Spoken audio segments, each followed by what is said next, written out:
Mais non, j'ai la vie de ta mère. Les vidéos sont pour en or. Y'en a Team. Et oui, ça fait un moment que j'ai pas posté de contenu sur FH. Et aujourd'hui, je voulais vous parler un peu de ce silence radio en fait, tout en vous donnant quelques nouvelles sur ma relation avec For Honor, avec le jeu, ce qui se passe. Spoiler, non, hein, je suis pas parti en guerre contre le jeu, loin de là, je le kiffe toujours autant.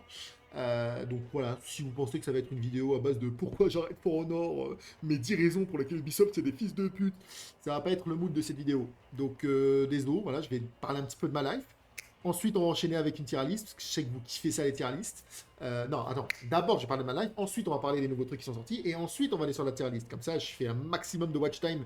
Non, je plaisante. Si tu veux te barrer et regarder directement la tier list, fonce, parce qu'il y aura très certainement tier list dans le titre. Commençons du coup par l'évidence. Oui, je joue toujours à For Honor. Mais soyons honnêtes, j'y suis beaucoup moins investi qu'avant. En gros, il y a environ 2 ans, j'avais réussi à classer mes 2 comptes en ranked au niveau grand maître. Il y avait genre mon compte Smurf qui était arrivé, je crois, 17ème, et celui-là, là, que vous voyez à l'écran, mon compte principal, qui était arrivé, il me semble, de 34, un truc du style. Bref, peu importe. Donc, un bon classement, j'étais content. C'était un objectif personnel, en fait, hein, qui était assez important pour moi, quoi. J'étais content de ma façon de jouer, on va dire. Mais après avoir atteint mon but, ben, avec les études qui me prennent beaucoup de temps, les autres jeux qui me tentent, etc., etc., la motivation pour me replonger dans le grind intensif la saison d'après n'était pas trop présente. J'ai donc adopté une approche un peu plus détendue, voilà, du jeu, entre mes potes, les études, la sortie de Lost Ark sur laquelle j'ai mis beaucoup trop de temps déjà, par exemple. Euh, j'ai joué au jeu, et aujourd'hui encore, hein, j'y joue encore de manière plus occasionnelle, voilà, surtout lors de la sortie de nouveaux contenus, ou simplement pour le plaisir, le kiff par-ci par-là de temps en temps. Euh, Cela dit, il y a quand même quelque chose il y a quelques raisons supplémentaires qui ont un petit peu eu raison de mon retour sur YouTube. Premièrement, quelque chose qui complique le retour de manière générale dans le jeu, c'est que quand on joue à haut niveau, entre gros guillemets, hein, c'est pas pour dire que je suis fort, hein, je suis vraiment pas à un niveau compétitif ou quoi, mais juste, voilà, en termes matchmaking solo queue, j'ai un MMR plutôt élevé, enfin j'avais un MMR plutôt élevé. Bah, le problème c'est que quand on joue à haut niveau et qu'on s'arrête, bon, on se rouille. Et forcément, en rouillant, on devient très inconsistant. Et là, le truc, c'est que le matchmaking, il te rate pas ta mère, ok? Il pardonne pas. Et il continue de me mettre contre des joueurs qui sont très forts, qui eux n'ont jamais arrêté de jouer. Et du coup, ben, les parties peuvent quand même vite devenir frustrantes. Et j'ai parfois du mal à retrouver ce sentiment de maîtrise que j'avais avant. Et c'est sûr que ça n'aide pas à créer du contenu sur le jeu, quoi. Quand je relance un record, je suis en mode bon, vas-y, j'ai pas joué à For Honor depuis longtemps, go faire une petite vidéo, ça va faire plaisir aux gars du groupe et tout. Parce que je reçois des petits messages, mine de rien, par-ci par-là, hein, ça peut paraître surprenant, malgré ma notoriété absolument inexistante. Je reçois des messages par-ci par-là qui me disent ouais, quand est-ce que tu reviens, est-ce que tu nous fais un petit truc, est-ce que tu veux nous parler de tel personnage, ton avis sur tel changement. Voilà, ça n'aide pas hein, le fait que je me fasse poutrer la gueule quand je lance des records et que c'est 30 minutes de ben, moi qui me fait déchirer la gueule 3-1, 3-0, 3-2, 3-1. Voilà, c'est chiant. Mais c'est pas une critique du jeu, attention, hein, For Honor reste un titre que j'adore. Son ambiance, son gameplay unique, il n'y a rien d'équivalent vraiment, hein. Si j'ai pris mes distances, c'est vraiment pour des raisons personnelles finalement. Et puis il y a un dernier petit détail technique qui n'aide pas, c'est que depuis 1 an environ, j'ai un bug de capture en fait sur mon PC qui m'empêche d'enregistrer correctement des vidéos du jeu. Et quand je dis m'empêche d'enregistrer correctement des vidéos du jeu, ça veut dire ça m'empêche d'enregistrer tout court parce qu'en fait la vidéo est littéralement inexploitable puisqu'en fait elle saccade mais genre de fou malade. Genre elle lag, c'est en mode tu ne peux pas la regarder. C'est pas genre ouais il y a des petits lags par-ci par-là où c'est pas très fluide, c'est vraiment irregardable, littéralement tu ne comprends même pas ce qui se passe à l'écran tellement ça lag. Euh, et j'ai beau avoir cherché de partout, j'ai changé de logiciel d'enregistrement, j'ai fait des mises à jour de mes drivers, j'ai changé d'encodeur vidéo, j'ai changé le bitrate, la cadence, enfin, ce que tu veux. J'arrive pas à me débarrasser de ce problème. La seule solution qui fonctionne pour que je puisse enregistrer des vidéos qui soient regardables, c'est si je décide moi-même, c'est-à-dire en allant dans les options de mon jeu ici, de lock mon... C'est dans graphique. Non, c'est pas dans graphique, c'est dans display, pardon. De lock mes FPS à 60. Dès lors que je lock mes FPS à 60, ça marche. Je peux recorder des vidéos et les vidéos ressortent tout à fait correctement. Le problème, c'est que ça fait bientôt 3 ans, moi, que je joue à 144, et du coup, c'est absolument impossible pour moi de revenir à 60. Déjà que, bah, il y a l'histoire du matchmaking dont je vous ai parlé il y a 2 secondes. Si en plus je dois lock mon jeu à 60, voilà, je m'amuse pas et je suis avant tout là pour m'amuser. Si je m'amuse pas en faisant une vidéo, ben vous n'allez pas vous amuser en la regardant parce que je vais pas être dans un bon mood, ça va être chiant. Voilà, donc ça complique un peu les choses pour créer du contenu. J'essaie de travailler dessus, j'essaie de régler le problème, mais j'y arrive pas. Voilà, avec un peu de chance, je pourrais peut-être bientôt vous proposer de nouveaux gameplays si ça décide de se fixe par miracle. Mais pour l'instant, voilà, c'est chiant. Bref, maintenant que c'est dit, parlons un peu du jeu et de ce qui m'a plu dernièrement, ce qui m'a déplu, etc. etc. À savoir que je ne me suis pas exprimé sur le jeu depuis la sortie de l'Ocelot. Hein, donc, il y a de quoi dire. Je sais qu'il y en a déjà par-ci par-là qui m'ont peut-être entendu parler. J'ai fait quelques sauts, quelques passages par exemple sur la chaîne de Dr. Vult. Et j'ai envoyé quelques messages privés sur Messenger, lol. Mais voilà, depuis l'Ocelot, j'ai rien dit. Et je voulais faire un bilan des nouveautés, entre guillemets, qui sont sorties sur le jeu. Non pas que je vais faire un truc exhaustif, le but c'est que la vidéo reste concise, j'ai pas envie qu'elle dure 3h30. C'est d'ailleurs pour ça que j'ai écrit pas mal de cette vidéo. Si vous avez l'impression que je suis pas très naturel, c'est normal. Je vais faire beaucoup de sorties de route, mais j'ai un script, entre guillemets. J'aimerais parler voilà, des nouveautés majeures qui sont arrivées sur le jeu depuis que je n'ai pas fait de vidéo, à savoir les 3 nouveaux persos qui sont sortis depuis l'Ocelot. Voilà, simplement, il y a eu des patchs par-ci par-là, mais outre le fait que les patchs n'étaient pas très conséquents, j'ai pas fait un travail exhaustif où je suis allé chercher l'intégralité des patchs pour vous les détailler, vous les expliquer, vous dire ça j'ai aimé, ça j'ai pas aimé, nanana. On s'en fout. J'aimerais surtout parler des persos, faire un bilan sur les nouveaux persos qui sont sortis, à savoir la garde Vareg, le Sohei et, bah, depuis jeudi dernier, la Khatoun. La Khatoun. Amicalement appelé par la communauté française la Catin, visiblement. Donc du coup, bilan des nouveaux personnages. Commençons par le premier personnage sorti depuis ma pause. L'Orochibre est en ligne, super. La garde Vareg. Alors honnêtement, je vais être direct. Le personnage plus sa grand-mère, voilà, je vais le dire tout de suite. Le personnage m'a vraiment déçu. Même d'un point de vue esthétique, ce qui est quand même assez rare de la part d'Ubisoft en général, même dès qu'un personnage me déçoit, esthétiquement, c'est toujours une masterclass. Là, même esthétiquement, voilà, il n'y a rien de marquant visuellement. Le design m'a laissé totalement indifférent. Et malheureusement, le gameplay du personnage, hein, qui est écrit ici, Disabler, ne rattrape pas du tout la déception. Puisqu'en fait, le problème principal de la garde Vareg, outre le fait que, enfin, déjà, c'est que la garde Vareg repose sur un gameplay extrêmement limité. Il n'y a pas grand chose dans son kit, hein, c'est vraiment juste un mix-up et demi, hein, c'est un pauvre mix-up et demi avec une imbloquable et un bash. Et toute son identité, donc tout le truc, le sel qu'il y a derrière ce mix-up, ce personnage entre gros guillemets, bah ça se résume à casser le flow du combat avec des hitstuns et des pins. C'est vraiment la mort du fun. Voilà, que ce soit en 1v1 ou en 4v4, à chaque fois que tu le croises, t'as l'impression que le combat peut s'arrêter brutalement, que c'est vraiment une corvée de se battre contre ce perso, et c'est surtout pas du tout ce que je recherche dans For Honor. Si vous me connaissez depuis longtemps, que vous suivez mes vidéos depuis longtemps, vous avez probablement commencé à comprendre que moi, j'aime quand c'est nerveux, hein. J'aime quand ça va vite, j'aime quand il y a beaucoup d'options qui sortent régulièrement. C'est pour ça que j'adore un personnage comme par exemple la pirate, que je n'ai pas arrêté de couvrir d'éloges depuis sa sortie, parce que c'est un personnage qui a accès à des cancels de recovery, des mix-up de tout sur tout, littéralement, tu peux tout faire après tout, enfin, c'est trop agréable de jouer le perso, ça va vite, c'est nerveux, c'est cool, j'aime beaucoup. Alors forcément, la garde d'Arek, c'est un petit peu bah, l'antipode, hein, elle est littéralement aux antipodes de ce personnage-là, et c'est de la merde, je trouve ça nul à chier. Et en plus, il faut aussi qu'on parle quand même à sa sortie de sa supérieure bloc, sa light supérieure bloc. Mon dieu, quelle horreur sa mère. Voilà, c'était absolument infâme, à tel point que chaque duel, j'hésitais à dodge, en fait, j'hésitais littéralement à dodge le duel quand je vois qu'il y avait une garde d'Avareg en face de moi, parce que insupportable. Heureusement, Ubisoft a fini par ajouter ça. En gros, la fenêtre, elle était à 300 ms au lieu d'être à 200 ms parce que genre, ils étaient en mode, bon bah, son concept, c'est qu'elle c'est une disabler, donc on va lui donner 100 millisecondes de plus que les autres. C'était une idée de merde.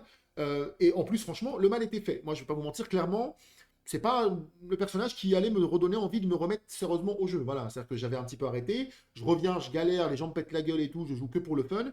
Un nouveau personnage sort, je me dis, putain, let's go tester. Grosse déception. Voilà. Maintenant, passons à un tout autre registre avec le Sohei. Ok.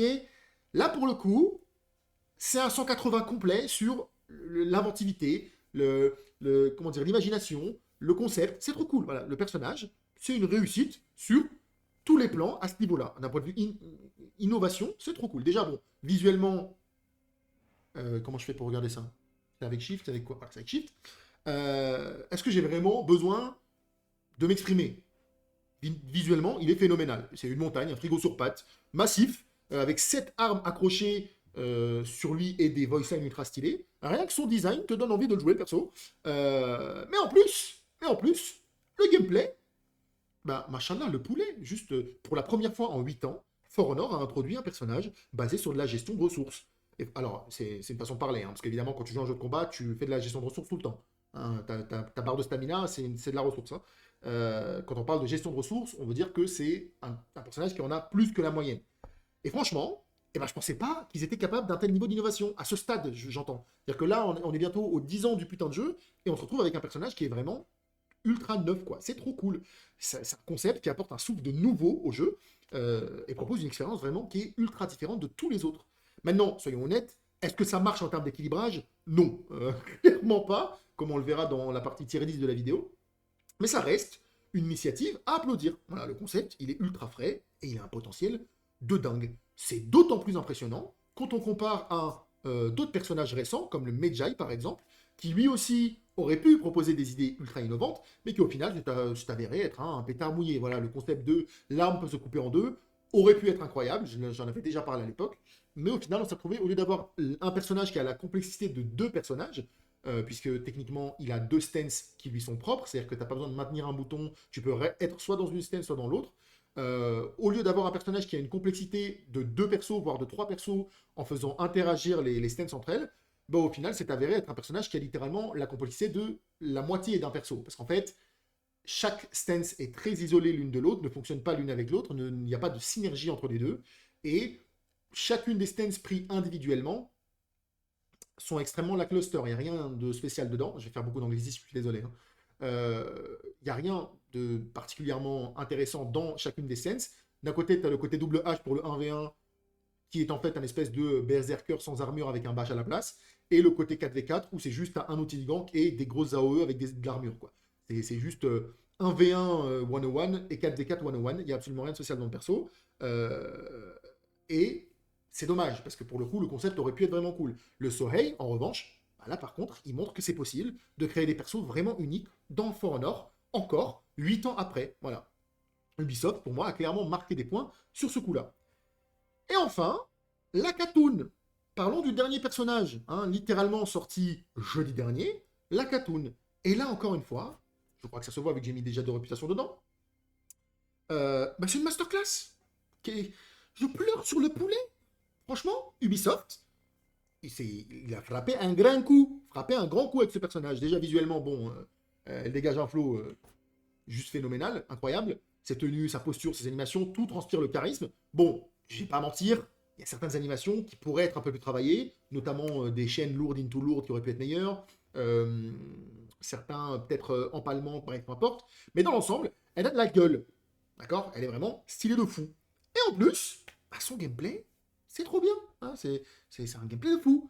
Alors soyons clairs, on n'est pas au niveau d'innovation d'un Sohei, hein, concrètement, mais en termes de rythme de combat, on est à des années-lumière de la garde Vareg, mon pote. La Katoon propose un rythme soutenu, avec des follow-up et des soft feints de partout, en fait, tout simplement. Notamment avec sa charge de déflect omnidirectionnel, qui est littéralement comment dire, la pierre angulaire de son kit, et qui offre une tonne d'options de combat, et surtout une nervosité qui manquait cruellement à d'autres persos. Parce que le cœur de son design, du coup, bah, c'est vraiment cette idée de se défendre tout en attaquant.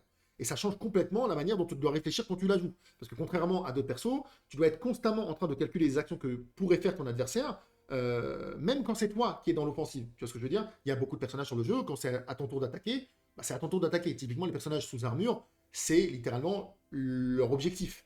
C'est eux qui ont la main mise, c'est eux qui te mettent la pression, ils sont littéralement dans leur phase d'avantage. Et à ce moment-là, tu as juste à réfléchir à qu'est-ce que tu devrais faire comme mix-up pour réussir à battre ton adversaire. Là, c'est complètement différent. Tu as à la fois ce que tu dois faire toi en termes de mix-up, est-ce que tu vas soft feint, est-ce que tu vas faire tel coup ou tel coup, et en même temps, si jamais ton adversaire fait ça à ce moment-là, qu'est-ce que tu fais? Est-ce que tu dodges? Est-ce que tu bloques? Est-ce que tu prépares à déflect? Est-ce que tu vas réagir à sa dodge attaque, etc., etc., etc. Et le résultat, ça crée une sensation de stimulation qui est juste maximum en fait. Tu dois toujours être prêt, toujours concentré. C'est ultra exigeant, mais c'est aussi ça qui rend le personnage super fun à jouer en fait. C'est vraiment le concept de cancel recovery poussé à son maximum. On connaît déjà un peu ce concept-là avec les cancels de recovery, mais le truc avec les cancels de recovery sur des dodges, c'est qu'à part si tu essaies de faire des deflects sur littéralement toutes tes cancels de recovery, et donc du coup ça te demande un timing parfait et, des réflexes incroyables, etc. etc. Bah, dans l'ensemble, tu vas surtout mettre des dodges sur le côté. Ou alors avec les full blocks, comme par exemple la Ramusha, voilà, tu vas juste mettre un full block et c'est tout. C'est de manière très sporadique, très spécifique. Là, on est vraiment sur le délire poussé à fond avec, ok, j'ai un deflect dans mon kit, je peux mettre une dodge attack qui est un deflect, mais je peux aussi soft feint, je peux aussi juste feinter hard feint, mettre mon dash avant, puis le cancel avec un autre dash pour soit remettre un autre deflect, soit mettre une autre lourde que je peux encore soft feinter, etc., etc. Il y a, il y a plein d'idées qui sont cool. Alors le personnage reste limité, il ne peut pas non plus faire enfin, une quantité infinie de trucs. Tout ne se connecte pas à tout, mais ça reste trop cool. Clairement, la Katoon, c'est un ajout qui montre qu'Ubisoft a encore des idées solides pour renouveler son roster de For Honor. Et franchement, bah, ça fait plaisir à voir, surtout après 8 ans. Et surtout quand on sait qu'une nouvelle année de contenu a été annoncée, hein, les cocos, puisqu'il y a la 9e année de contenu qui va arriver. N'en déplaise au Jean-Michel, le gars il est mort. Voilà, bon, le jeu, en réalité, c'est qu'il est. La vérité, c'est qu'il est juste pas du tout mort, en fait. C'est ça la réalité. C'est juste qu'on n'en parle plus beaucoup, mais il a complètement sa communauté. Et je pense qu'il peut encore survivre longtemps. Parce que je crois que je vais arrêter d'être dans le déni et me dire, ouais, peut-être que c'est la dernière année. Je pense pas, en vrai. Hein. Je pense que juste le jeu marche très bien et rapporte de la thune à Ubisoft. N'en déplaise à ceux qui. Il y a encore des gens pour le 2. Voilà, on s'en bat les couilles. Je sais pas pourquoi il y a des gens qui ont besoin de validation. De la validation d'autres gens. Genre, en mode, si toi t'arrêtes de jouer, il faut que les autres arrêtent de jouer. On souffle, voilà, on fait chier. La réalité, c'est que sur chaque post Reddit du Reddit de For Honor, il y a littéralement 1000 likes sur chacun des posts. Voilà, je joue à des jeux qui sont beaucoup plus morts que For Honor. Je pense que For Honor n'est pas du tout mort. Et de toute façon, s'il était mort, ça se saurait parce que Ubisoft n'est pas une entreprise caritative. Hein, vraiment, elle est là pour faire de la thune. Et si le jeu rapportait pas de thune, ça ferait bien longtemps que ils nous auraient coupé l'herbe sous le pied. Hein. Ils auraient mis fin à For Honor depuis bien longtemps. Donc je suis bien content de voir que ça fait fermer la gueule à Jean-Michel, lol, le jeu est mort, arrête de commenter ça sous chacun de mes posts, tu commences à me péter les couilles, et si jamais tu te reconnais, c'est que t'as un problème, voilà. Bref, ça c'était pour le tour d'horizon rapide des nouveaux personnages. Ce qui est génial, c'est encore une fois, hein, après toutes ces années, Ubisoft continue d'expérimenter avec des concepts, et c'est cool, voilà, même si parfois ça casse pas trop pas d'un canard, il n'y a pas de réussite sur tous les plans, il y a un vrai effort pour apporter des nouveautés, et franchement les développeurs, ils cookent.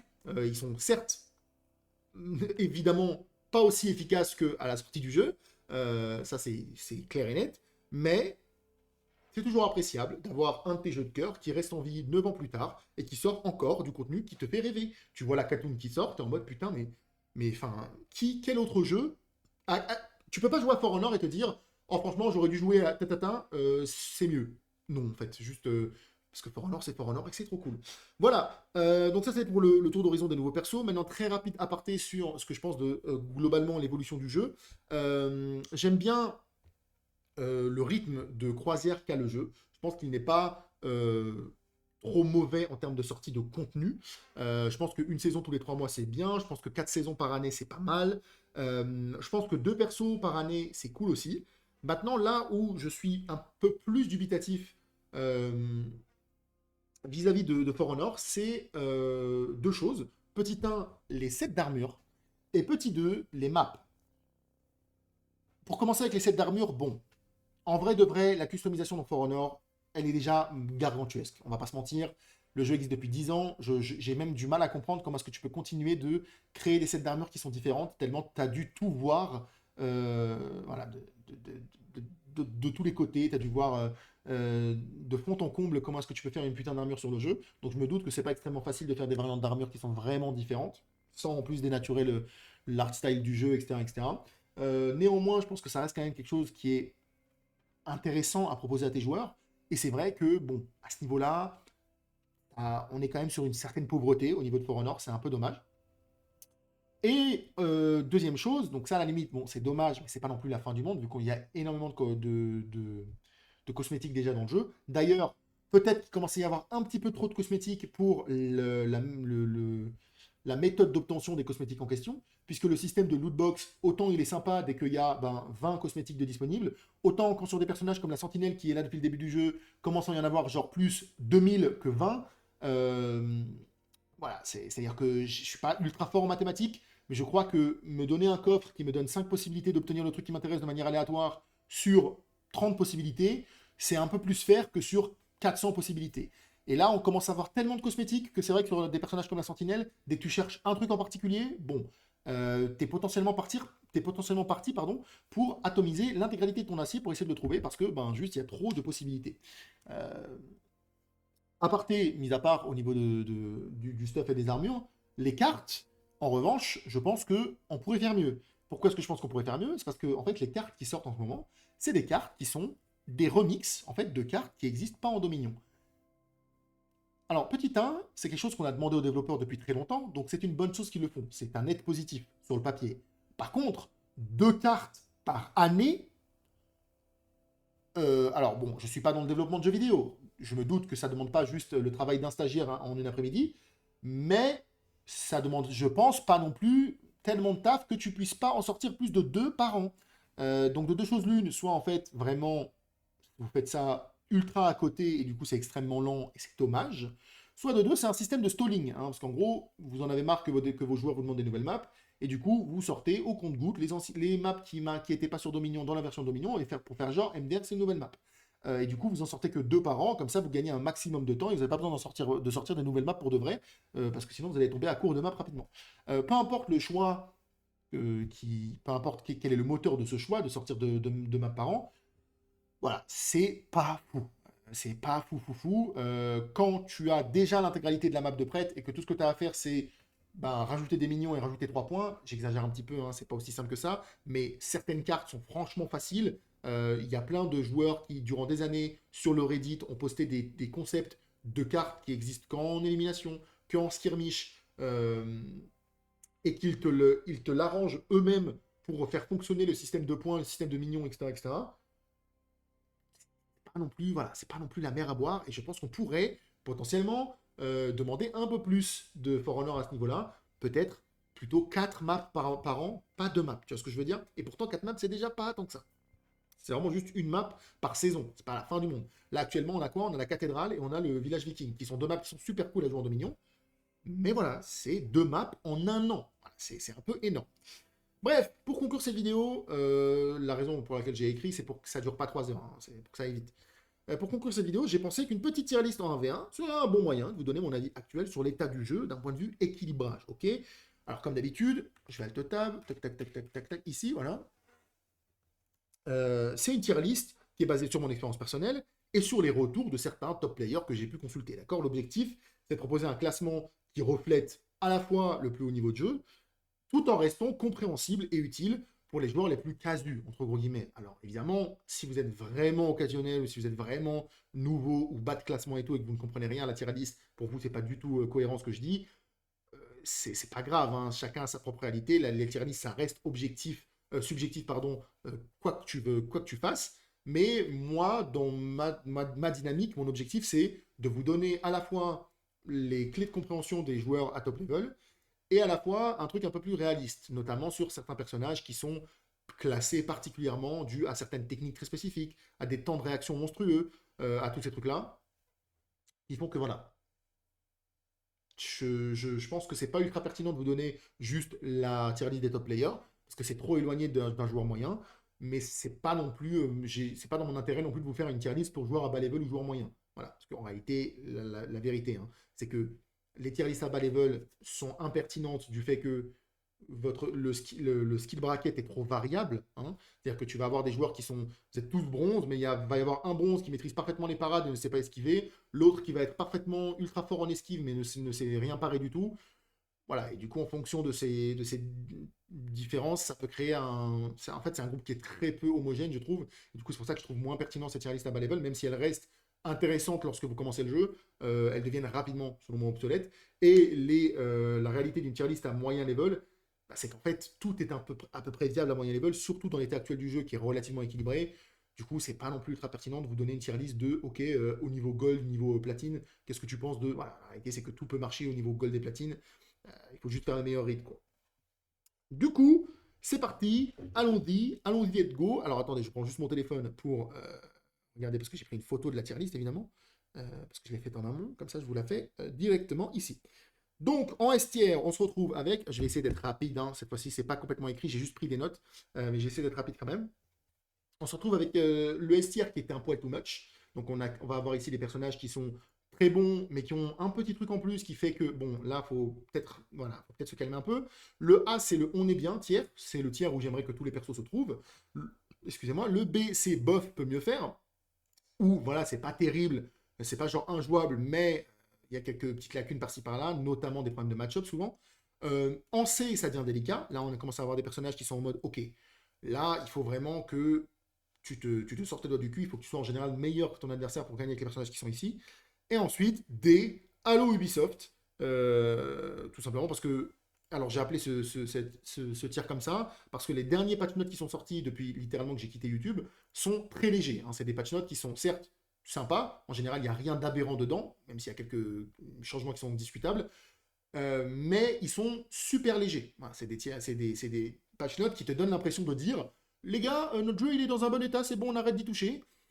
Et du coup, voilà, quand il y a des personnages qui sont dans ce tiers-là, pour moi, ça, c'est pas acceptable. Tu peux pas me dire le jeu il est ok, j'ai pas besoin de toucher, j'ai pas besoin de faire des gros patchs d'équilibrage, quand il y a des personnages qui sont encore là. Voilà, c'est pas possible. Même si, évidemment, la différence entre le D et le S d'aujourd'hui est beaucoup moins prononcée que le D et le S de la sortie du jeu, hein, par exemple. Parce qu'entre le D et le S de la sortie du jeu, c'était littéralement le jour et la nuit.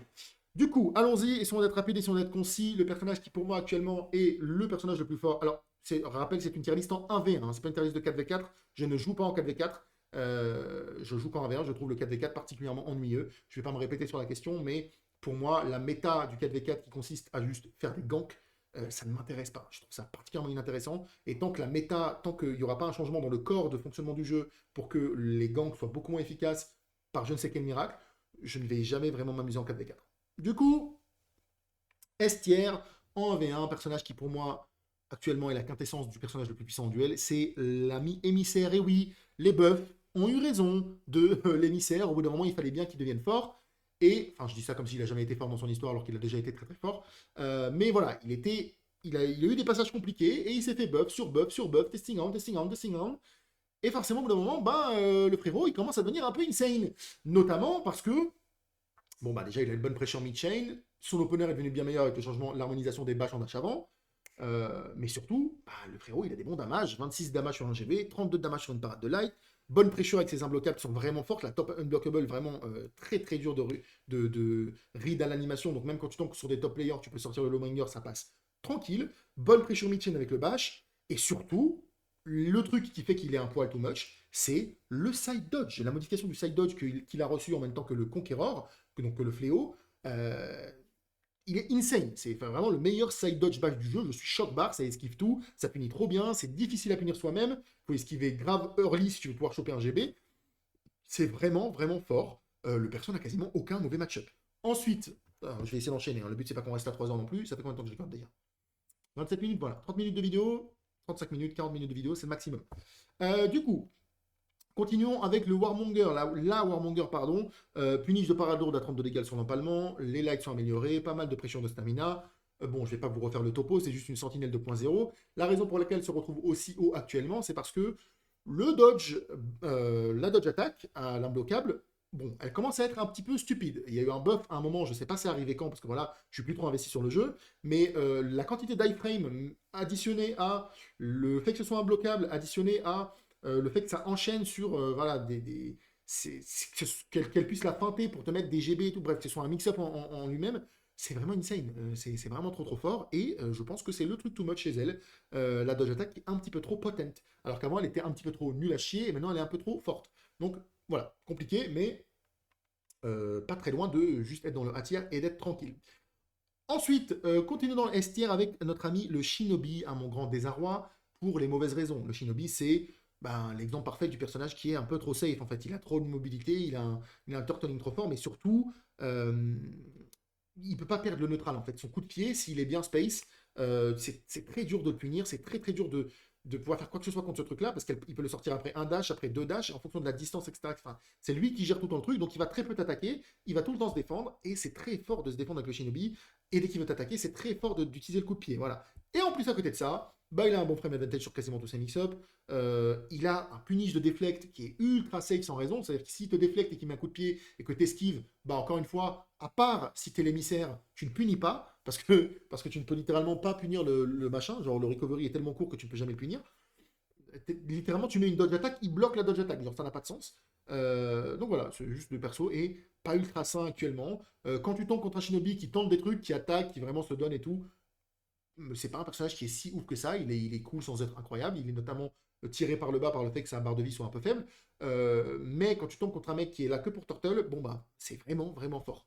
Et c'est dommage. Et enfin, pour conclure ce S tier, j'ai hésité à le mettre, mais je vais quand même l'y mettre. C'est notre ami le Shaolin. Shaolin qui était déjà fort quand j'avais fait ma dernière vidéo sur le jeu il y a un an, et qui est toujours fort maintenant, parce qu'il a des très bons mix-up, qu'il a un vortex surtout qui est meurtrier. Hein, le truc, voilà, si jamais tu te fais enchaîner par un shinobi, ta barre de vie disparaît juste parce que tu as fait 3 mauvais rides, donc c'est phénoménal.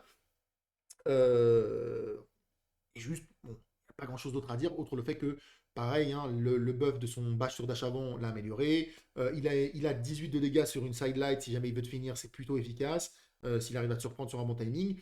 Le personnage juste marche très bien. La raison pour laquelle on pourrait voilà, débattre de ce qu'on le met S ou A tier, c'est parce qu'il a un très mauvais match-up contre le Shugoki. Il ne peut rien faire contre le Shugoki. Mais voilà, je me sentais pas de le mettre en A tier juste parce que le Shugoki peut rien faire contre. Voilà, pour moi, ça reste un personnage qui, dans les faits, est un personnage S tier. Maintenant, voilà, c'est sûr que quand tu tombes contre un Shugoki, vraiment, tu ne peux pas jouer. Donc, du coup, bon, ça te fait remettre en question la force du perso. Mais la réalité, c'est que c'est un perso sur genre 34 qu'on a actuellement dans le jeu. On a combien de persos dans le jeu? 1, 2, 3, 4, 5, 6, 7, 8, 9, 10, 11, 12, 13, 14, 15, 16, 17, 18, 19, 20, 21, 22, 23, 24, 25, 26, 27, 28, 29, 30, 31, 32, 33, 34, 35, 36. 36 personnages dans le jeu maintenant avec la Katoon. Bon, voilà, t'as un match-up qui est injouable, mais tout le reste, t'es fort, ça va quoi. Tu vas pas mourir. Ensuite, la première du A tiers, où est-ce qu'elle est que je la retrouve? Là, voilà la copine. C'est Lafira, sans trop de surprise non plus. Elle serait S tiers si elle avait conservé la backward light au Crushing Hunter. Heureusement, Dieu merci, ça a été nerfé, c'était beaucoup trop fort. Et du coup, maintenant, bah, elle retombe, voilà, elle retombe au A tiers, là où elle devrait être. Elle est bien à cet endroit-là. Parce que là, elle était littéralement un poil too much. Le Crushing Hunter, c'était le poil de too much. Donc là, maintenant, elle est dans un bon état. Sinon, en dehors de ça, pas besoin vraiment d'expliquer. Hein, elle a toujours été forte pour les mêmes raisons. Des bons mix-up, des bons bash, cancel de recovery avec des astroflips, Crushing Hunter. Si tu tapes en haut, c'est inesquivable. À droite, c'est une imbloquable. À gauche, ça te pousse contre un mur, donc des bons punish potentiellement sur un GB. Voilà, il y a des trucs qui sont très solides sur le perso. Je pense que ça surprend personne de l'avoir ici. Pareil, je pense ensuite pour le personnage qui va la suivre, à savoir le Centurion, qui, depuis les derniers buffs, notamment le buff de son tracking sur son coup de poing, la rapidité de son coup de poing qui a été modifiée et tout, pareil, au cours de cette dernière année, le Centurion a vraiment grandi pour devenir une véritable menace, je pense, en 1v1, sans pour autant être complètement insane. Il a aucun outil où tu te dis vraiment, là, c'est incroyable, à part peut-être la gestion de la stamina, qui peut être un petit peu tricky dès que tu es dans une map où il y a beaucoup de murs. Bon, le truc de double coup de poing, into je te pousse, into je t'empale, into derrière mon coup de poing qui te met aussi de la pression stamina, voilà. Ça, c'est le problème de For Honor, hein, à mon sens, encore aujourd'hui. Hein, la stamina est un petit peu trop restrictive, à mon sens. Mais voilà, c'est un personnage qui est bon, overall fort. Le ratio, en fait, c'est le truc, c'est que le ratio risque-récompense du perso, il est genre bon 90% du temps. Parce que vu que tu as des timings variables de partout, bon, bah, les gens, ils sont un peu obligés de te dodge attack tout le temps. Et du coup, ben, in fine, toi, tu prends pas beaucoup de risques, quoi. Tu te fais dodge attack et puis tu prends 13 de dégâts et voilà, c'est pas très grave, alors que toi, tu aurais pu l'atomiser pour genre 25-30 de dégâts, donc c'est vraiment, vraiment solide. Ensuite, là par contre, peut-être des gens qui vont s'énerver, mais je m'en bats les couilles. L'APK, quand tu saignes, t'as perdu. Voilà, donc c'est un petit peu. Le personnage est un petit peu particulier, puisqu'en fait, il survole en fait la courbe des damages de manière assez ahurissante. Genre une dodge attack à 18 de dégâts. Qui fait ça? Genre pourquoi? Top Heavy Opener, 29 de dégâts. Bah, pourquoi? Pareil. Et voilà, le perso juste fait extrêmement mal. Et pour moi, il ne possède sa place en A tier que à cause de ça. Le perso n'est pas a des bons mix-up, il est ok, voilà, tu peux pas réagir à la top light. Il y a des soft feintes en GB qui sont solides et tout. Mais si c'était que ça, il serait en bas du A tier. Ou alors en haut du B tier. Mais là, il a des damages qui rigolent pas du tout. Genre vraiment, ça fait super, super mal le perso. Et donc du coup, A tier. Ensuite, personnage suivant, Jormengunder. Où es-tu, Jormengunder? Tu es là, Jormengunder. Alors, c'est très simple, un petit peu comme la PK, il a des outils qui sont corrects, mais rien qui lui vaut d'être très très haut normalement dans la tier list. Sauf que le dash avant heavy, bah, c'est teubé. Voilà, le dash avant heavy, le truc où il fait dash avant heavy, ça tape à 22 de damage sous armure. Enfin, incroyable en termes de frame advantage, c'est ouf le nombre de trucs que ça peut contester, cet outil. On dirait pas comme ça, mais quand tu tombes contre un Yorm qui sait exactement à quel moment est-ce qu'il peut appuyer sur cette touche pour te casser les couilles, c'est-à-dire pour pas se faire GB, pour trade avec toi et tout, c'est incroyablement fort. Vraiment, c'est trop, trop, trop fort. Et ça fait 22 de damage. Spoiler alert, il y a un personnage qui a aussi une attaque assez similaire, mais qui, elle, pue sa grand-mère, c'est la pirate. Et pourquoi ça pue sa grand-mère? Parce que la pirate, pour une raison que j'ignore, ça fait 12, alors que lui, ça fait 22. Et du coup, ben, c'est beaucoup, beaucoup, beaucoup, beaucoup plus fort. Voilà. Et en plus de ça, bah, il a des bons punishes à côté des murs, il a des outils qui sont ok, il te stamina bully un petit peu, et les dégâts sont très corrects, notamment s'il arrive à te faire tomber avec son mix-up. Très très cool. Ensuite, Tiandi qui est un personnage qui me semble il y a un an j'avais mis S tier. Où es-tu Tiandi? Je ne te vois pas. Tiandi, où es-tu? Il est où? Je suis aveugle ou quoi? Ah putain, d'accord. Je l'avais mis S tier, je pense, à l'époque. Peut-être que je l'avais déjà fait tomber du S tier, je sais même pas. Euh, mais en gros, bon, tout le monde sait pourquoi il est fort. La réalité, c'est que tout son kit est très correct, mais surtout, il a son coup de pied qui est vraiment strong. Euh, mais la raison pour laquelle il n'est pas S tier, c'est parce qu'il s'est fait nerf, notamment au niveau de son mix-up principal, puisqu'il a perdu de la frame advantage. En fait, il est devenu vulnérable à l'interruption, puisqu'en gros, il a perdu. Je ne sais pas si c'est le connecteur qui a été allongé ou pas, peu importe. Mais maintenant, en gros, tu peux lui mettre une light et ça l'interrompt dans certains scénarios. Et du coup, c'est devenu moins fort et ça lui a littéralement enlevé le poil too much qu'il avait en trop haut, donc il retombe en A tiers, hein, à un niveau qui est tout à fait correct. Moi j'aime beaucoup de jouer le Chandy, c'est un personnage sur lequel j'ai pas mal de réputation, j'en ai 25 mine de rien, donc j'ai pas mal investi de temps sur le perso, je l'aime beaucoup, et je pense qu'il est bien là où il est. Ensuite, alors, vous avez remarqué qu'il n'y avait pas dans cette tier list de je dodge le match-up, parce que j'en ai marre en fait de mettre ce truc de je dodge le match-up, parce que c'est un petit peu esquiver le problème. Donc du coup, bon, voilà, je me base sur, pour les personnages que j'aime pas, afin d'être le moins biaisé possible, je me base sur l'avis des top players majoritairement, même si évidemment je suis biaisé, donc il y a un monde où je suis pas d'accord avec certains de leurs points de vue, mais c'est pas très grave. Shugoki, à tiers, bon, que dire si ce n'est que c'est un perso de gros teubé qui invalide plein de match-up, notamment le Shugoki, le Shaolin, voilà, notamment avec bon, bah, son truc de je te fais un dash avant coup de tête, et si tu peux pas punir correctement avec un dodge bash par exemple, eh ben, derrière je peux te trade avec une lourde sous-armure. Voilà, c'est de la merde, armure de partout, timing variable, et surtout 140 putains d'HP, alors qu'il peut se regen. Donc dès que tu commences à perdre contre le Shugoki, si jamais le combat commence et que sans faire exprès tu te prends une lourde imbloquable, bah en fait t'as l'impression que la différence de points de vie entre toi et ton adversaire c'est l'équivalent de 2 fois ta barre de vie et t'es pas si loin de la vérité. Parce que quand t'as 120 HP qui te tape à 30, qui tombe à 90 et que lui il est à 140 et que derrière s'il te met un câlin il regagne 20 HP, bon bah t'as envie de t'arracher les couilles. Voilà, le personnage il c'est une montagne d'HP sur pattes, ça casse les couilles, coup de tête astro safe, bref. Tu peux plus perdre dès lors que tu as un petit peu trop de litres d'HP, on souffle, la seule raison pour laquelle il n'est pas S tier, c'est parce qu'ils ont retiré le follow-up de sa dodge attack. Avant, il pouvait dodge sur le côté avec son coup de tête et mettre une lourde, comme il le fait actuellement avec son dash avant. Heureusement, ça a été retiré, en même temps que ça a été retiré au gladiateur. Et du coup, maintenant, voilà, il tombe en A tier, parce que je peux pas continuer, je peux pas dire qu'il est S tier en sachant qu'il a été nerfé. C'est pas logique, tu vois. Donc je le mets en A tier, mais c'est vraiment pas faute de le détester, hein. J'aurais vraiment pu le mettre en S tier juste pour lui casser les couilles, mais je vais Zama faire le mec solide.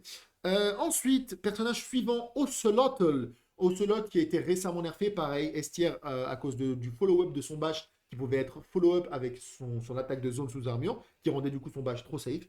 Ils ont retiré ça pour des raisons évidentes d'équilibrage dans un patch note qui m'a accessoirement beaucoup agacé parce qu'il a aussi nerfé le Roshi, lol.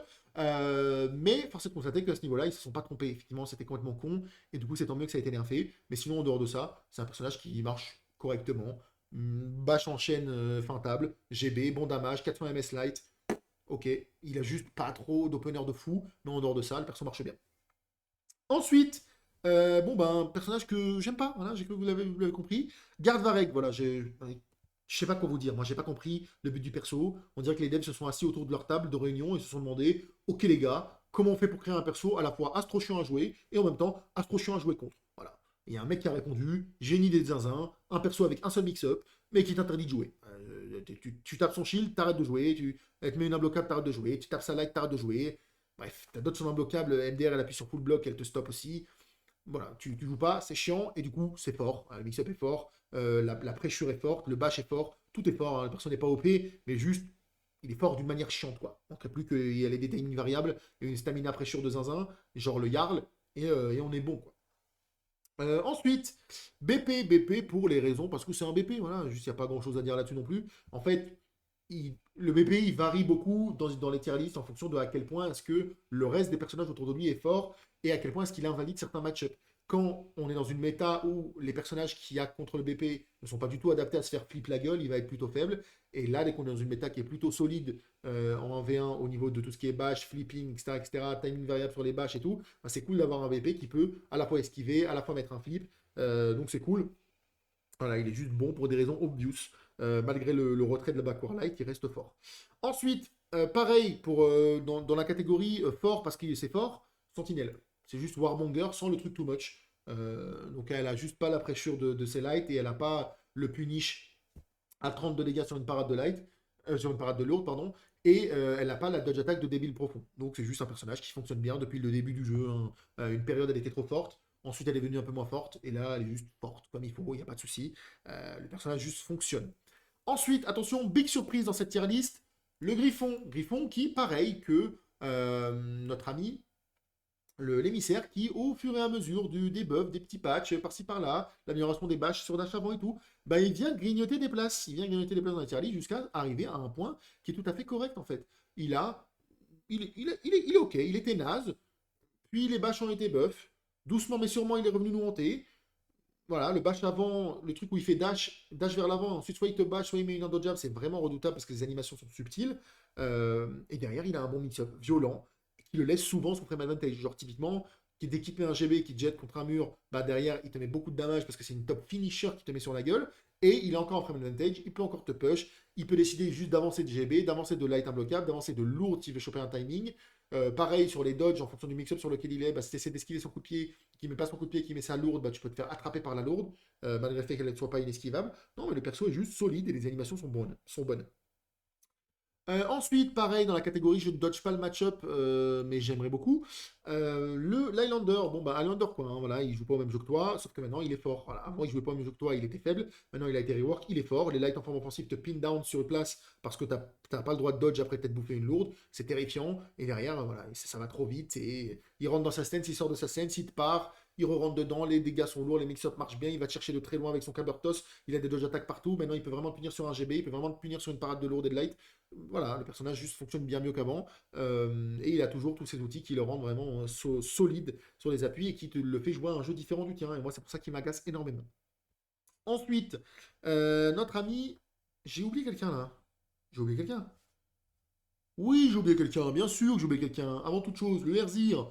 Erzir parce que c'est le Erzir, comment dire. Comme pour la Sentinelle. Le perso est bon. De l'armure, de la bonne offense, sauf feinte en 400 ms, imbloquable, sauf feinte en GB. Et en plus, il a été récemment buffé un petit peu sur ses damages parce qu'il était un petit peu lackluster en termes de damage, je suis d'accord. Donc c'est ok, le personnage est très très bien. Et ensuite, Shaman. Pareil, pas trop besoin d'expliquer. Elle est forte pour les mêmes raisons qu'elle a toujours été forte. La bonne pressure, le bon health swing sur sa morsure. Hein. Sa morsure fait beaucoup de damage parce qu'en fait elle se heal en même temps. Donc le health swing est huge, hein. C'est genre 50 HP, c'est beaucoup. Sauf feinte en 400 ms un peu partout. Sauf feinte en GB qui marche aussi bien. Elle peut feinter son bash aussi, ça marche aussi bien. Bref, du bon frame advantage aussi dès qu'elle veut, même si elle est assez vulnérable à d'autres moments. Non, le personnage marche bien, il a des bons punish, une bonne offense. Rien de bien nouveau, sous le soleil pour la chamane. Ensuite, Itokiri, elle s'est fait nerf, donc cher, voilà. Mais ça reste un perso de con. Voilà, c'est un perso de con, mais je peux pas la mettre comment dire, même si j'en ai très envie, je peux pas honnêtement la mettre en estière, parce que c'est pas vrai, elle l'est pas. Juste voilà, elle est débile, hein. Il n'y a, qu'un seul mix-up, il n'y a qu'une seule touche, elle appuie sur lourd en boucle, il y a de l'armure partout. On se fait chier, on s'emmerde, voilà, à tiers, le perso est juste fort. Bon, il est pas estière, heureusement qu'il s'est fait nerf la gueule, Dieu merci. Ensuite, Zerk et Gladiateur. Là, on est typiquement dans des situations où les top players te diraient que ces personnages sont là, voire peut-être là, mais que moi, je ne peux pas me résoudre à les mettre ici, parce que la raison pour laquelle ils les mettent plus bas, c'est parce qu'ils arrivent à réagir au soft point du Berserker et à n'importe quoi de ce que fait le Gladiateur, y compris son embrochement. Moi, voilà, je ne suis pas d'accord sur cette idée-là. Je ne pense pas que le jeu. Enfin, c'est pas que je pense pas, c'est que c'est évident que le jeu n'est pas fait pour être réagi. Ça fait des années qu'il n'arrête pas de continuer de s'accélérer. Et c'est sûr qu'en continuant d'essayer de réagir à tout le plus possible, au bout d'un moment, bah, ça pète les couilles, hein, de juste voir le jeu devenir de plus en plus moche et de s'accélérer de plus en plus parce que Voilà, les gens ne veulent pas comprendre que ça y est, frère. Fais des rides, arrête d'essayer de réagir tout le temps. Malheureusement, il y en a qui y arrivent quand même bien. Et du coup, dès que tu es contre un top player, ces personnages marchent moins bien. Mais voilà, pour la vaste majorité des gens comme moi, le Berserker et le Gladiator marchent toujours bien. Le Gladiator particulièrement fort en termes de disabling, notamment avec son dodge bash, qui vraiment ne garantit rien, mais pour t'arrêter est super efficace. Et le Zerg, bon, bah, de l'armure partout, 400 MS partout, des imbloquables, ça marche bien. Rien de bien surprenant. Ensuite, attaquons notre bêtière avec notre ami, où es-tu? Le Jarl. Le Jarl qui n'est pas en A tiers parce qu'il n'a rien de spécial, et que le nerf sur son coup de tête, pour moi, lui a fait trop de mal pour que je le mette en A tiers, à savoir que les top players le mettent plus haut, hein, le mettent en A tiers littéralement. Moi, je me refuse de le mettre en A tiers parce que je pense que le nerf qu'il y a eu sur son bash, enfin la normalisation des bashs, dont du coup il a souffert, ne justifie pas sa mise enfin, comment dire, justifie sa chute en bêtière.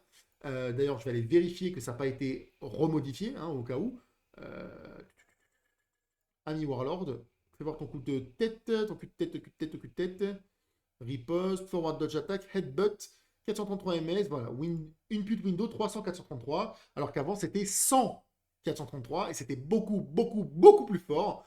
Maintenant que ça l'est plus, voilà, j'ai un peu de mal à le voir arriver à tiers. Par contre, là où je suis d'accord, la raison pour laquelle il n'est pas plus bas, c'est parce que la pressure du perso est folle déjà, le frame advantage est insane, mais surtout la stamina pressure du perso, à l'aide. Le perso, il t'attrape, il te pousse contre un mur, tu perds toute ta barre de stamina. Genre vraiment, si tu n'es pas full stamina, t'es sûr de tomber hors stamina. Et ça, c'est insane. Même s'il n'a pas ensuite trop de quoi exploiter ce manque de stamina, ça reste insane. Surtout que, accessoirement, si tu fais l'erreur de te refaire GB alors que t'as pas de stamina, le punish, c'est double lourde dans ta mère. C'est insane. Voilà, donc, juste à cause de ça, il est en B tier. Mais je peux pas le mettre en A tier parce que, pour moi, le nerf du coup de tête lui a fait trop de mal. Ensuite, on va beaucoup rigoler. Orochi. Orochi qui, dans toutes mes autres tier listes, a toujours été A tier, se retrouve à tomber B tier. Enfin, toutes mes autres tier listes, les tier listes récentes, quoi.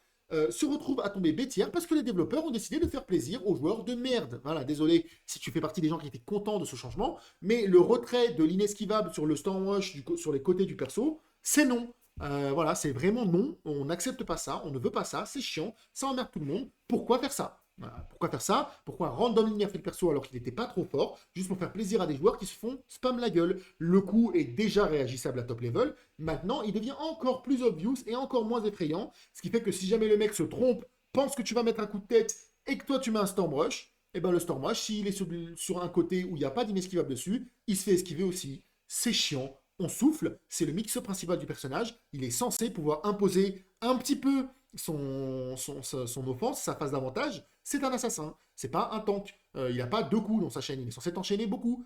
Et lui, bah, il peut pas. Du coup, maintenant, là, des fois, tu vas l'esquiver sans faire exprès. C'est frustrant, c'est chiant, nerf de merde, c'est dommage pour lui. Voilà, je suis triste, parce que jusqu'à là, il était tout à fait correct. Mais voilà, le Roshi, c'est le personnage qui suffering from success, comme DJ Khaled, en fait. Puisque, en gros, vu que tout le monde joue le perso, et ben tout le monde joue contre le perso. Et du coup, les joueurs pas très fous au jeu se plaignent souvent de ce perso. Et donc, du coup, il se prend des nerfs qui n'a pas trop de lieu d'être. Comme par exemple, à l'époque où il pouvait dodger après avoir raté son coup de pied. Il y a des persos qui peuvent le faire, ça maintenant. Tu vois, dodger après avoir raté un bash, hein, qui peuvent enchaîner après avoir raté un bash. Et puis d'autres qui peuvent pas sans raison particulière. Et le Roshi en fait partie parce que les gens se sont plaints. Voilà, il y avait mieux à faire que de juste être en mode ah, MDR, si tu as raté comment ça s'appelle le coup de pied, tu peux plus bouger du tout. Voilà. C'est la classique, hein, de l'Orochi qui se fait nerf la gueule parce que les gens se plaignent alors qu'en réalité, il n'est pas très fort. Et du coup, il tombe bêtière là-dessus. C'est sad, ça m'énerve un peu. Merci aux développeurs, lol. Ensuite, notre ami le Zhang Jun. Le Zhang Jun qui, euh, malheureusement, ne marche pas très très bien parce que sa dodge attack n'est pas suffisamment efficace contre bah, tout ce qui est bash rapide et spammable en fait. Elle est trop lente et du coup, ben, il peut pas faire grand chose avec. Et en prime, son jeu de neutral, il offre pas trop de pression. Ce qui fait que du coup, tu te retrouves soit backward heavy trois quarts du temps pour essayer de bait ton adversaire en espérant que ça passe. Voilà. Heureusement pour lui, ses punishes sont bons, il a pas mal de pression de stamina, ses imbloquables sont fortes. Mais voilà, contre des mecs qui te spamment de bash, tu peux pas faire grand chose. Et contre les mecs qui ne tombent pas dans ton piège de backward lourd et tout, tu peux pas trop attaquer toi-même. Donc le perso est pas folichon, folichon. Mais bon, tu peux quand même jouer avec, hein. Il est en bête tiers, il est pas en nul tiers. Mais voilà, c'est pas le mieux. Ensuite, notre ami le Kyoshin qui a trop souffert du retrait de la Backward Light. Non pas que je trouve que ce soit con d'avoir retiré la Backward Light, je suis d'accord pour dire que c'est pas quelque chose qui était sain pour le jeu. Néanmoins, pour un personnage comme le Kyoshin qui n'a pas vraiment beaucoup d'outils en dehors de ça, qui est un personnage qui est très défensif, voilà, c'est plus dommageable et peut-être que le perso aurait besoin d'un petit buff, peut-être que le perso aurait besoin d'une petite modification sur la consommation de sa propre stamina, sur le fait qu'il ne puisse pas trop enchaîner son offense, c'est un petit peu dommage. Voilà, c'est un personnage qui est défensif. Heureusement, son mix-up fait mal, hein, c'est-à-dire que si tu te prends l'inesquivable, tu prends genre 33, il me semble, de damage dans la gueule, ce qui est beaucoup.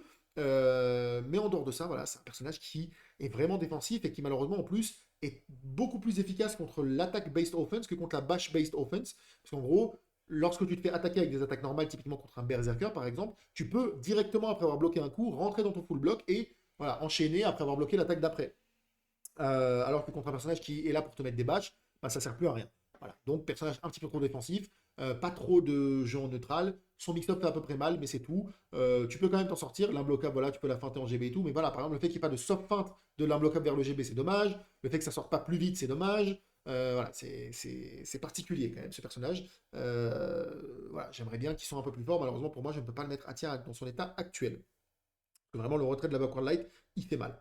Ensuite, Fléau, l'exemple parfait d'un perso avec une dodge attack quasiment, enfin aussi incroyable que l'émissaire, voire meilleur en fait, parce qu'il a un full block dessus, mais sans la pression in-chain, mid-chain, pardon, qui va avec. Ses dégâts, notamment, sont trop faibles en fait. Hein. Genre le Tiandi, quand il coup de pied, il t'encule. On est bien d'accord. Alors que lui, pas du tout. Alors que c'est vraiment la même chose hein, dans l'idée. Ça se ressent littéralement dans l'input, dans l'animation. Lui, il te met un coup de pied, lui, il te met un bash en chaîne. Mais lui, bon, bah, s'il touche avec le coup de pied, tu t'envoles, il te ratterrit dessus, c'est genre 20 de damage, pas quoi et tout, c'est énorme, 24, 21, je sais plus. Lui, il touche, ben, c'est 12 ou 13. Bah, bref, voilà, c'est en mode pourquoi. Je comprends pas quelle est la différence entre ces deux persos. Sous prétexte que lui, il a des imbloquables, je suppose. Bon. Et donc, du coup, voilà, le personnage ne brille pas plus que ça. Tu peux toujours faire des trucs avec, encore une fois, c'est du bêtière, mais voilà, c'est pas non plus folichon, folichon. D'ailleurs, c'est sans surprise l'un des personnages contre qui je n'aime pas jouer, contre qui j'accepte le plus souvent de jouer. En général, l'Orochi, pardon, le Shugoki et l'Itokiri, je les dodge tout le temps, mais l'Highlander et le Fléau, ça m'arrive quand même d'accepter de me battre contre, surtout l'Highlander, mais même le Fléau, ça peut m'arriver aussi, après on n'en voit pas tant que ça. Euh, Comme quoi, voilà, c'est pas si surprenant que ça qu'il soit au bêtière. Moi, ça me gêne pas qu'il soit là. Ensuite, Nuxia, voilà, toujours bêtière, tu peux toujours faire des trucs avec. Mais la réalité, c'est que le personnage marche mieux dès que t'as pas de stam. Voilà, c'est juste ça. Parce que, encore une fois, elle n'a pas d'outils pour ne pas se faire punir par erreur, en fait. C'est ça qui est chiant. C'est que, oui, ces trappes sont pas réagissables pour la vaste majorité des gens. Peut-être qu'il y a des top players qui arrivent, je sais pas. Mais la réalité, c'est qu'il y a plein de moments où tu vas te faire taper parce qu'il y a un milliard de façons de contest, en fait, tes trappes. Tu peux prendre GB, tu peux prendre une lourde, tu peux prendre une dodge attack, tu peux prendre un bash. Enfin, tu peux te faire un terme d'un million de façons différentes. Et du coup, une finale, quand c'est toi qui attaques, t'as l'impression que c'est toi qui te défends, quoi. T'as l'impression de te défendre plutôt qu'attaquer. Et ça serait facilement réglé, encore une fois, si on donnait un dodge recovery cancel après avoir raté un de ses bâches. Comme ça, si jamais par exemple, tu pars sur une lourde, un de ses trappes, pardon, tu pars sur une lourde et que t'envoies un trap, le mec tente une parade de light, du coup il lance sa lourde beaucoup trop tôt, au lieu de te faire punir bêtement alors que lui à la base il a fait une erreur, tu peux déflecter sa lourde. Et du coup, il est un peu plus obligé de te respecter, de pas juste appuyer sur lourde comme un débile en espérant que tu l'attrapes pour qu'il te punisse en fait. C'est pas normal que. Oui, c'est un hard read de son côté peut-être, mais c'est pas normal que tu te fasses autant punir alors que c'est toi qui as la main, quoi. C'est terrible. Du coup, tu es obligé de mettre des lights très, très, très régulièrement et c'est frustrant. Ensuite, Zanhu, pareil, il a souffert du même nerf que le Tiandi, sauf que le Tiandi, ben, en fait, il était là, il s'est fait nerf, il atterrit là. Ben, lui, il était là, il se fait nerf, il atterrit là. C'est logique. En gros, voilà, il a perdu de la frame advantage sur son bash, sur son mixer principal, comme le Tiandi. Euh, euh, et du coup, il perd de frame advantage. Et en dehors de ça, bah, les dégâts du perso, bah, le perso marche quand même, hein, il a des imbloquables, sauf feinte et tout, mais il n'a pas non plus des dégâts de fou, en dehors de son supérieur au bloc qui fait des bons damages, tout le reste c'est des dégâts mid. Donc voilà, le personnage est juste ok tiers, sans plus, peut mieux faire. Et enfin, les deux personnages pour conclure notre bêtière seront le Medjay et la Valkyrie.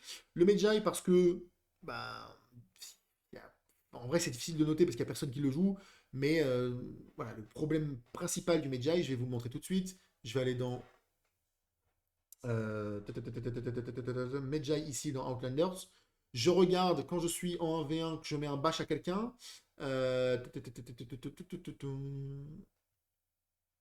Forward dodge plus GB, nanana. Chain bashes, voilà. Thrown and tackle. Euh, chain into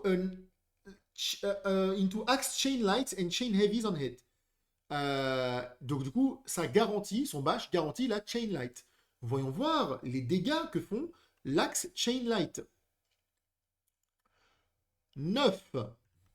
Voilà, voilà. Donc, que dire? Il a des trucs qui marchent. Son bash n'est pas facile à punir. Il a des imbloquables. Il a du 400 MS. Mais c'est pas. Il casse pas trois pattes d'un canard. Il fait pas mal en fait. Le perso fait pas mal. Et mettre un bash et te punir que de 9 de dégâts, c'est probablement la punition de bash la plus faible de tout le jeu. Ça marche pas. Et paradoxalement, la Valkyrie, c'est un peu pareil. En fait, elle s'est fait overnerf, elle était très forte à une période, et là, elle a été trop nerfée. J'hésite même à la mettre 7 tiers, très honnêtement, mais vas-y. Dans le doute, vu que c'est un personnage qui est assez complexe à jouer, on va laisser le bénéfice du doute, on va dire que peut-être qu'elle peut être meilleure que ça. Mais globalement, elle n'a pas suffisamment d'offense, elle n'a pas suffisamment de damage, elle est vulnérable sur plein de moments nuls. Genre, par exemple, quand je dis qu'elle a été overnerfée, c'est le retrait de la combo light en whiff sur le bash, c'est-à-dire que tu rates ton bash, tu pouvais quand même enchaîner avec une light, maintenant tu peux plus. Donc du coup, tu te prends un GB, et la grosse différence, c'est que quand ton bash, il fait 18 de damage, déjà 18, on considère que c'est faible, hein. Donc rends-toi compte à quel point est-ce que le média, il fait pas de damage, hein. Euh, Quand ton bash, il garantit 18 de damage, et que tu peux te faire GB dessus, ça n'a pas du tout la même valeur que quand ton bash, il te garantit 18 de damage, alors que tu peux pas te faire GB dessus. Si jamais, quand tu mets ton bash, tu le rates, tu peux mettre une light pour continuer ton combo, et du coup les mecs peuvent pas te GB, peuvent juste dodge attaque, bah là, d'un seul coup, le ratio de récompense de ton coup, il devient incroyable. Alors que bon, quand on peut te GB tout le temps, bah ton bash, au final, son ratio risque récompense, il est très mauvais. Tu prends le risque de te prendre 29, 25 de dégâts dans la gueule pour en mettre 18. C'est pas fou du tout. Et accessoirement, où sont les inesquivables? Personne ne sait. Voilà. Le perso est fun, hein, c'est dommage, mais il y a des trucs qui manquent dans son kit. Ne serait-ce qu'avoir des lights inesquivables en fin de combo, ça pourrait rajouter une pression intéressante. Mais surtout, il faut remettre pour moi le chain on whiff, c'est plus possible. Elle a besoin de pouvoir enchaîner sa light après son bash. Il y a trop de persos qui peuvent le faire, et elle ne peut pas. Tu vois, genre comment ça se fait qu'elle ne puisse pas alors que lui peut? C'est littéralement son bash à elle est plus dur à mettre que le sien. Mais lui, s'il met son coup de pied et que t'esquives, il va mettre sa top light, hein. Donc, du coup, il y a un vrai jeu mix-up. Est-ce que tu vas dodge bash? Est-ce que tu vas dodge attendre? Est-ce que tu vas dodge attaque? Voilà. Et elle, non. Elle, du coup, tu dodges, tu GB tout le temps. Alors que déjà, de base, c'est vulnérable au GB, parce que si tu la vois faire une lourde et que tu penses qu'elle va se mettre en posture full guard pour te mettre un bash, tu peux GB en avance. Et à la base, c'était ça l'idée du mix-up. Quand elle a été présentée, son rework, c'était ça l'idée de son mix-up à la base. C'était, elle peut enchaîner après son bash, mais en réalité, si jamais tu prédis le fait qu'elle va mettre son bash, tu peux la GB quand même. Et du coup, ça crée ce truc super intéressant de est-ce que tu prends le risque de prendre une lourde? Est-ce que tu prends le risque de prendre le bash? Est-ce que tu prends le risque d'esquiver le bash, de GB, de parer? C'était trop cool en termes de complexité. Mais voilà, elle était trop forte. Au début, je suis d'accord qu'elle était trop forte. Parce qu'au début, elle faisait notamment trop de damage. Elle faisait genre 24 sur le bash, c'était insane. Mais elle aurait juste dû avoir d'un nerf de dégâts et c'est tout. Mais là, elle a été nerf de dégâts, plus nerf du fait que tu puisses plus chain on whiff et tout. C'est trop dur pour la Valkyrie. Ensuite, là, on rentre dans les tiers où, voilà, il faut faire un truc parce que c'est plus possible. Le Kensei, bon, que dire, à part que c'est le Kensei, hein, c'est toujours le Kensei. Quand tu es réveillé, le perso, il manque d'offense. Voilà, quand ton écran est allumé, bah, c'est difficile pour un Kensei d'attaquer quoi que ce soit. Heureusement, il a des bons damages, hein. Tu pousses un mètre contre un mur, tu lui fais tomber un immeuble sur la gueule, donc c'est cool. Mais c'est tout. Voilà, c'est juste, il n'a pas de pression mid-chain. T'esquives un de ses finishers, t'as un GB. C'est dur. Voilà, c'est dur. Ensuite, Aramusha, bon, je vais pas rester 3 heures sur lui, je vais lui dire une phrase. Son offense, c'est un bash qui fait 12 de damage, mais que si tu dodges, tu peux GB. Voilà, voilà. Donc elle, je me plains parce qu'elle a 18 et qu'elle peut se faire GB. Lui est à 12. Fin de la vanne. Ensuite, Sohei. Et voilà, malheureusement, je suis triste de vous l'annoncer. Oui, j'ai été très élogieux sur le concept du perso. J'ai applaudi Ubisoft. Mais par contre, ça marche pas. Ça marche pas parce que le personnage est trop, trop, trop, trop, trop polarisé. Il faudrait travailler plus en profondeur ce concept pour le rendre plus intéressant, hein. Peut-être faire un truc du genre à deux âmes, il gagne quelque chose. À 4 âmes, il gagne quelque chose. À 6 âmes, il a accès à son one-shot. Tu vois ce que je veux dire? On pourrait imaginer des trucs de fou. Du genre, à 2 âmes, ok, son kit devient plus efficace. Ses lourdes accélèrent, ses imbloquables, il gagne des soft sur ses imbloquables, il peut enchaîner light into lourd. Tu vois ce que je veux dire? À 4 âmes, il commence à avoir de l'armure un peu partout. Il gagne des HP. Je sais pas, des trucs de fou. On pourrait imaginer vraiment un truc ultra intéressant avec le perso. Et si jamais vous avez vraiment pas envie de faire ça, le strict minimum, ce serait au moins de faire en sorte que chaque âme donne un nombre proportionnel de damage à son attaque. C'est-à-dire qu'en gros, là actuellement, c'est tout ou rien sur le perso. C'est soit t'as pas d'âme, enfin t'as entre 0 et 5, et du coup ton personnage est nul à chier, parce que l'intégralité de ton kit en dehors de ton one-shot ben, est ultra nerfée pour compenser avec le fait que t'as un one-shot. Donc, bah, tes lourdes sont nulles, tes lights sont nuls, tes chaînes sont nulles, ton bash, tout est nul chez toi. Et dès que tu chopes tes 6 âmes, t'as gagné la partie. Et du coup, bah déjà, c'est pas ultra fun à jouer contre, mais surtout, bah, c'est pas très cohérent à jouer avec non plus. Il aurait fallu potentiellement nerfer les dégâts totaux du one-shot, genre au lieu de mettre 90, ça te met 60 ou 70, ce qui est déjà énorme, et ensuite faire en sorte que chaque âme te donne par exemple 10 de dégâts, 5 de dégâts. Ce que je veux dire, une âme, tu peux faire le coup, c'est 10 de damage, deux âmes, 20, trois âmes, 30.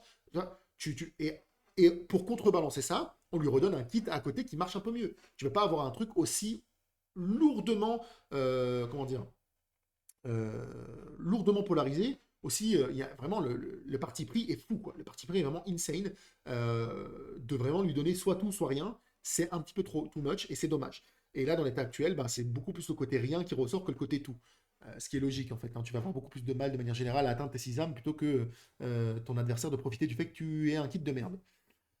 Ensuite, en fait, le personnage est notamment très faible contre des personnages qui sont naturellement peu vulnérables au GB. Il y a des personnages qui, dans leur offense de manière générale, tu vas jamais les GB. Tu vois, typiquement, un berserker, franchement, il se fait jamais GB le berserker. Quand est-ce que tu GB un berserker? Le contre le plus efficace contre un zerk, c'est la parade. Tu ne vas jamais tenter de GB un zerk parce qu'il peut enfin, il peut continuer à t'attaquer, il a des chaînes infinies, des cancels de recovery de partout, de l'armure de partout. Tu veux parer ce personnage. Et du coup, lui, dès qu'il part des persos, il sert à rien. C'est ça qui est terrible. Dès qu'il part des persos, il sert à rien. Et du coup, il galère beaucoup, beaucoup dans ce genre de match-up. Et de manière générale, tout le monde va rechigner à te donner des GB. Personne ne va prendre de risques. Tout le monde préfère littéralement trade avec toi, tellement tes damages sont faibles, plutôt que de te laisser obtenir tes âmes. Quoi. Et du coup, dès lors que tu tombes contre quelqu'un qui sait parfaitement quel est ton plan de jeu, comment tu vas essayer de l'obtenir, bah, il va tout faire pour pas que tu l'aies. Et c'est trop, trop facile.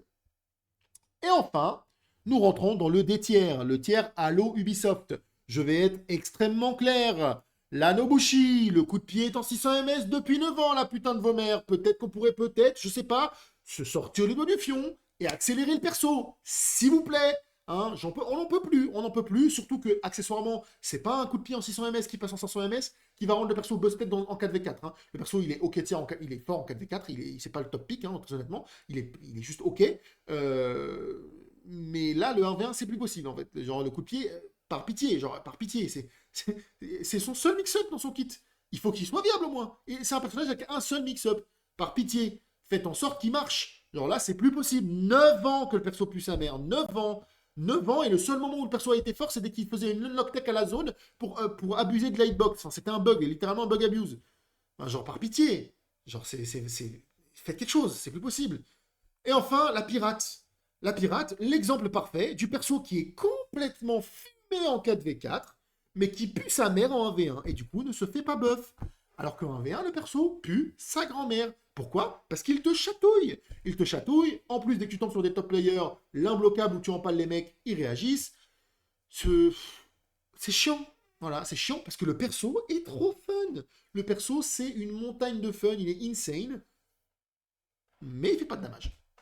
Donc quand il est sorti, il était très fort. Ouais, la pirate, c'est trop fort, ouais. Ils lui ont cassé les genoux. Et en lui cassant les genoux, bah, elle est devenue nulle à chier en duel. Et elle est restée très forte en 4v4.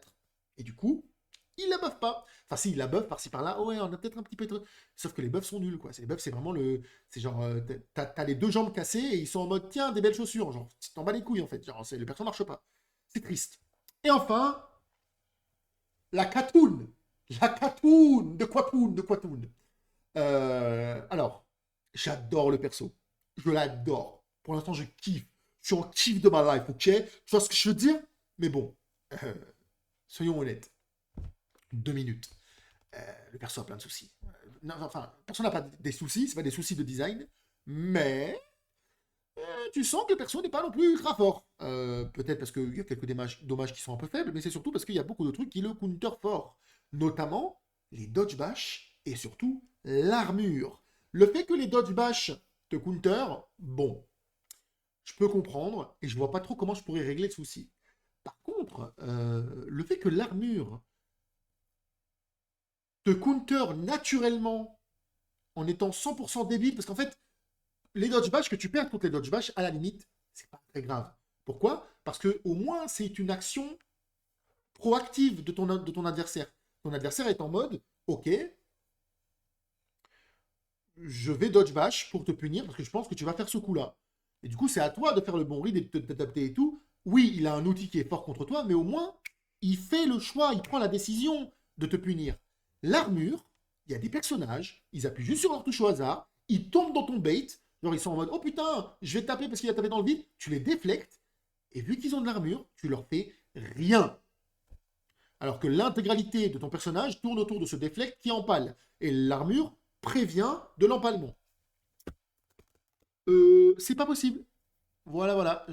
C'est pas possible, ça. Ça, c'est pas possible. Que les dodge bash marchent bien contre le perso, oui. Que l'armure counter complètement le perso de par sa nature de base, non. Donc là, actuellement, moi, je pense qu'il est bêtier. Alors, oui, est-ce qu'il est là, je sais pas. Moi, je pense qu'il est bêtier. Je me vois difficilement le mettre en A tiers. Quand je vois l'intégralité de ces personnages ici, je me vois difficilement mettre en A tiers. Tu vois. Je me dis, il n'est pas dans le même tiers qu'une Afira, qu'un Centurion, qu'un Erzir. Mais il n'est pas loin. Il faut juste que, comme le Roshi, il puisse mettre des déflects qui empalent les gens, peu importe. Je ne sais pas pourquoi le Roshi, c'est le seul qui a ça. Le Roshi, c'est le seul qui a un déflect qui peut déflecter de l'armure. Et dès que tu déflectes de l'armure, ça marche. Ça empale le mec et son armure, elle va se faire foutre. Voilà. Alors évidemment, le Berserker, lui, ça marche aussi naturellement parce que c'est un GB. Le Shinobi, ça marche aussi naturellement parce qu'il se TP derrière toi. Bah, il faut qu'il fasse un truc avec la Katoon. Il faut que ça marche. Il faut que le deflect marche sur les follow-up d'armure. Parce que là, c'est pas possible. Le coup ne fait pas suffisamment mal en plus pour justifier le fait que l'armure le batte. Vraiment, c'est pas possible. On se retrouve dans la même situation que le gladiateur. Le gladiateur qui déflecte quelqu'un avec de l'armure, il peut pas embrocher la personne. Et donc, du coup, son deflect ne sert strictement à rien. Alors, autant sur le gladiateur qui a un milliard d'autres outils dans son kit, dans lequel le deflect est juste un truc à côté, c'est dommage, mais ça passe. Autant pour la Katoon, où l'intégralité de son gameplay, c'est mettre des deflects, ben, c'est chiant. C'est chiant. Voilà, c'est vraiment problématique. Donc, voilà, premier jet, après avoir joué le personnage de réputation, faut encore du temps, peut-être qu'on va trouver des techniques, peut-être des trucs insane, tout, peu importe. Mais là, à première vue, réaction à chaud, le perso pour moi n'est pas trans. Alors par contre, en 4v4, je pense qu'il pue sa mère. Je pense que le perso en 4v4 est vraiment pas ouf, parce que c'est un ganker. Et donc du coup, quand tu vas en 4v4 matchmaking, bon, bah, tu sers à que, quoi. Tu te fais baiser la gueule parce que personne ne joue avec toi pour jouer les ganks sérieusement. Peut-être que dans une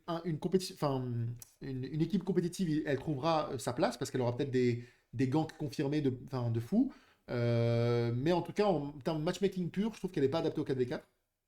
Maintenant, voilà, pour le 1v1, je pense que le personnage est bof en termes de viabilité, il peut mieux faire. Pas bof en termes de fun, hein, encore une fois, le perso est insane, mais juste, voilà, le perso, il se fait hard counter par beaucoup de trucs quand même, notamment l'armure que je ne trouve pas normale. Les side bash à la limite, ok, mais l'armure, non. L'armure, tu déflectes un Erzir, tu joues contre un Erzir, trois quarts de tes coups, tu peux plus les utiliser. Itokiri, c'est pire. Shugoki, c'est pire.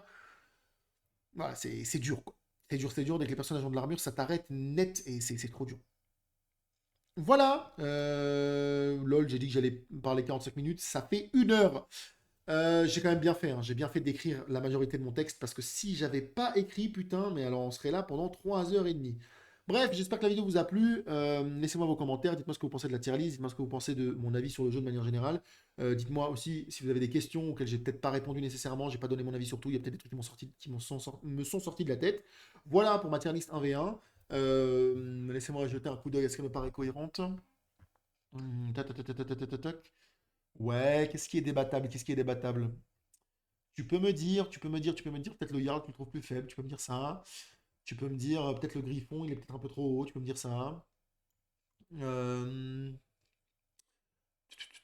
Mais sinon, en dehors de ça, ça me paraît cohérent. Tu peux me dire peut-être que l'Aramusha, il est peut-être pas si mauvais, à la limite.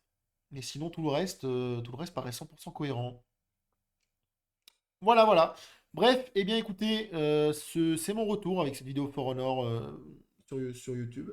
Si jamais j'arrive à vous record de mon jeu, ben tant mieux. Sinon, tant pis. Voilà, je vais lancer d'ailleurs un record juste après celui-là pour tester une game. Et espérer que le problème se soit réglé par miracle. En attendant, si je ne vous revois pas d'aussitôt, eh bien bisous. J'espère que vous avez kiffé tout ça, la classique. Mouah.